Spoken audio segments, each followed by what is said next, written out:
deception, slavery, and unimaginable cruelty. ये कहानी है वॉक्सवैगन की, जो कि ऑडी, बेंटले, लैम्बोर्गिनी और पोर्श जैसी कंपनियों को ओन करती है. But there is warning, this story is not for the faint of heart. This is a story of dark secrets. This is a disturbing true story of Volkswagen.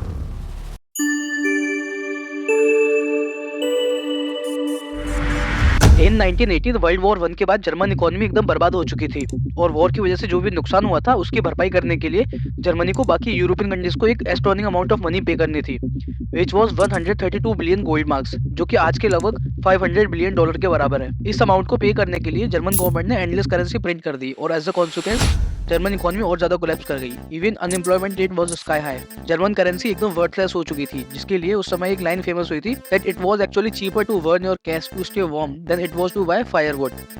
इस सब के बाद जर्मन पीपल प्रोटेस्ट करके government change करने की demand करने लगे और फिर यहीं से राइज हुआ नाजी पार्टी का. और 1933 में नाजी पार्टी एब्सोल्यूट पावर में आ चुकी थी, जिसको लीड कर रहा था एडोल्फ हिटलर, जो कि जर्मनी के चांसलर भी बन गए. हिटलर ने जर्मनी के लोगों को भरोसा दिलाया कि वो जर्मन इकोनॉमी को पूरी तरह से रिस्टोर कर देंगे, लेकिन उसके लिए उनको आत्मनिर्भर बनना होगा. और फिर सबसे पहले उन्होंने जर्मन सिटीज को कनेक्ट करने के लिए पूरे जर्मनी में लार्ज हाईवे नेटवर्क को बनाने का फैसला किया और उस प्रोजेक्ट को नाम दिया गया ऑटोबान. अब हाईवेज तो बन चुके थे, बट एक प्रॉब्लम थी. 1930s में भी मिडिल क्लास के लिए कार खरीदना एक बहुत बड़ी लग्जरी मानी जाती थी. इसीलिए एडोल्फ हिटलर ने एक ऐसी कार बनाने का सपना देखा जो साइज में छोटी हो, फ्यूल एफिशिएंट हो और इनएक्सपेंसिव भी हो. इसके लिए हिटलर ने फर्डिनेंड पोर्शे को रिक्रूट किया, yes, one of the Porsches founder. और फिर यहीं से शुरुआत हुई द पीपल्स कार यानी वॉक्सवैगन की. 1938 में जर्मनी के वोल्क्सवार्ग सिटी में अंडर द नाजी गवर्नमेंट एक फैक्ट्री सेटअप की गई और वॉक्सवैगन ने अपनी पहली कार केडीएफ वैगन लॉन्च कर दी, जिसकी इनिशियली प्राइस थी 990 gold rich marks, which is equal to $600 in today's money. साथ में इस कार को और ज़्यादा अफोर्डेबल बनाने के लिए जर्मन लोगों के लिए एक EMI प्लान लाया गया. लाइक जो इस कार को खरीदना चाहता है उसको हर हफ्ते 5 गोल्ड रिच मार्क्स पे करने होंगे जब तक कि वो 990 के फुल प्राइस तक नहीं पहुंच जाते. उस समय जर्मनी लोगों के लिए बहुत ही अफोर्डेबल था और लगभग 3 लाख जर्मन्स ने इस प्लान के लिए साइन अप भी कर दिया. बट यहाँ पर एक बहुत बड़ी ट्रेजेडी हुई और सभी का पैसा बर्बाद हो गया.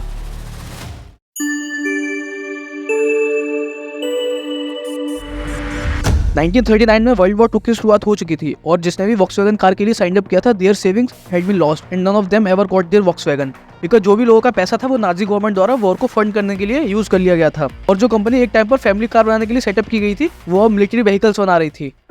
And the cruel part starts from here. During the war Volkswagen involve in to kill new born babies of workers was working in the factory. यही नहीं, और सभी डेथ बॉडीज को टॉयलेट पेपर में रैप करके कई दिनों तक किंडरहैम के बाथरूम में स्टोर करके रखा और फिर एक अनमार्क्ड मास ग्रेव में कार्डबोर्ड के अंदर दफना दिया. और about 400 babies were victim of this tragic face. अगर आप इस चैप्टर के बारे में डिटेल में जानना चाहते हैं तो इससे रिलेटेड आर्टिकल और सोर्सेज की लिंक मैंने डिस्क्रिप्शन में दी हुई है, आप वहाँ से क्रॉस चेक करके पढ़ सकते हैं, क्योंकि वो बहुत ही कंट्रोवर्शियल है और उसको यहाँ पर डिस्कस नहीं कर सकते. तो टॉपिक पर वापस आते हैं.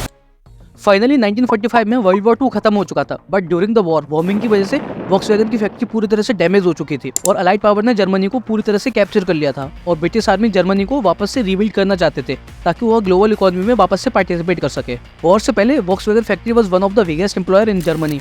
इसलिए ब्रिटिश आर्मी ने सबसे पहले वॉक्सवैगन फैक्ट्री को रीबिल्ड करने का फैसला किया और फैक्ट्री को रीबिल्ड करने का टास्क ब्रिटिश आर्मी ने मेजर इवान हर्स्ट को दिया. इवान ब्रिटिश आर्मी ऑफिसर के साथ साथ इंजीनियर भी थे. इवान ये अच्छी तरह से जानते थे कि एक बार अगर फैक्ट्री सेटअप हो गई तो उससे एम्प्लॉयमेंट भी जनरेट होगा और साथ में वो वॉक्सवैगन कार को मास प्रोड्यूस करके ब्रिटिश आर्मी के लिए ट्रांसपोर्ट व्हीकल भी बना सकते हैं. फिर इवान ने सारी प्रॉब्लम्स को एक एक करके टैकल करना शुरू किया और समहाउ ही managed to organise assembly line to produce Volkswagen car faster. And by the end of 1946 factory पूरी तरह से सेटअप हो चुकी थी और अब तक 10,000 ऑफ कार्स प्रोड्यूस भी हो चुकी थी. और वॉक्सवैगन ने सक्सेसफुली पूरे जर्मनी में अपना नेटवर्क स्टेब्लिश कर लिया था. साथ में बाकी यूरोपियन कंट्रीज को भी कार एक्सपोर्ट करना स्टार्ट कर दिया था. And in 1949 Germany were ready to become a sovereign nation again. Ivan's job was finally complete and it was time to hand off Volkswagen to the people of Germany. And this is where Volkswagen's path to domination truly begins.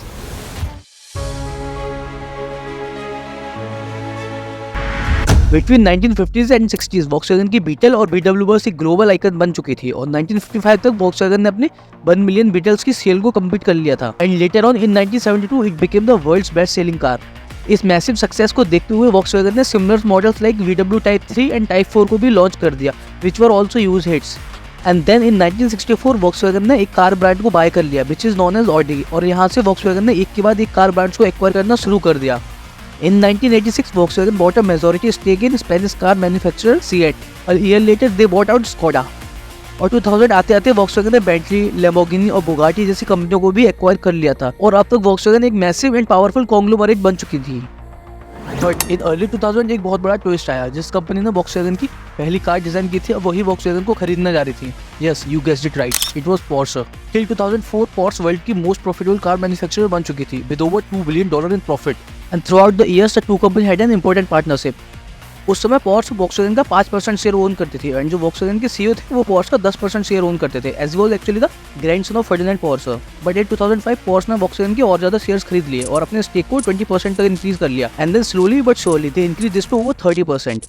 और 2008 में जब financial crisis आया तब Volkswagen की sales heavily decline हो चुकी थी, so Porsche saw their chance to buy billion of euros of their stock and Porsche wanted to acquire Volkswagen badly, तो उन्होंने शेयर्स की शॉर्ट सेलिंग स्टार्ट कर दी, जिसकी वजह से वॉक्सवैगन के शेयर की प्राइस 210 यूरो से सीधा 1000 यूरो तक पहुंच गई and then it was described as the biggest short squeeze in the history. Volkswagen market capital के हिसाब से दुनिया की मोस्ट वैल्यूएबल कंपनी बन चुकी थी और पोर्शे वॉक्सवैगन के अराउंड 71% शेयर्स को ओन कर रही थी। सो हम ये कह सकते हैं कि जो उनका टेक ओवर का प्लान था वो एकदम ट्रैक पे था, पर फिर भी पूरी तरह से एक्वायर करने के लिए पोर्शे को और ज्यादा पैसों की जरूरत थी, इसीलिए उन्होंने एक कतरी इन्वेस्टर से हेल्प मांगी। बट जर्मन गवर्नमेंट ने ये डील ब्लॉक कर दी और फिर यहीं से पोर्शे के लिए चीजें खराब होना स्टार्ट हो गई, क्योंकि इतने सारे स्टॉक खरीदने के लिए पोर्शे ने लगभग 10 बिलियन यूरोज का लोन लिया था। उनका प्लान था कि जब वो वॉक्सवैगन ग्रुप को टेक ओवर कर लेंगे तो प्रॉफिट ट्रांसफर एग्रीमेंट पास करके by using Volkswagen cash reserve वो सारा लोन पे कर देंगे। But everything was going against Porsche and now Volkswagen decided to turn the table. और 2009 में वॉक्सवैगन ने उसी कतरी इन्वेस्टर से हेल्प ली और डील फिक्स करके पूरा इन्वेस्टमेंट वॉक्सवैगन की तरफ डाइवर्ट करने को कहा and friends with that money they bought 49.99% of Porsche stock और 3 साल बाद वॉक्सवैगन ने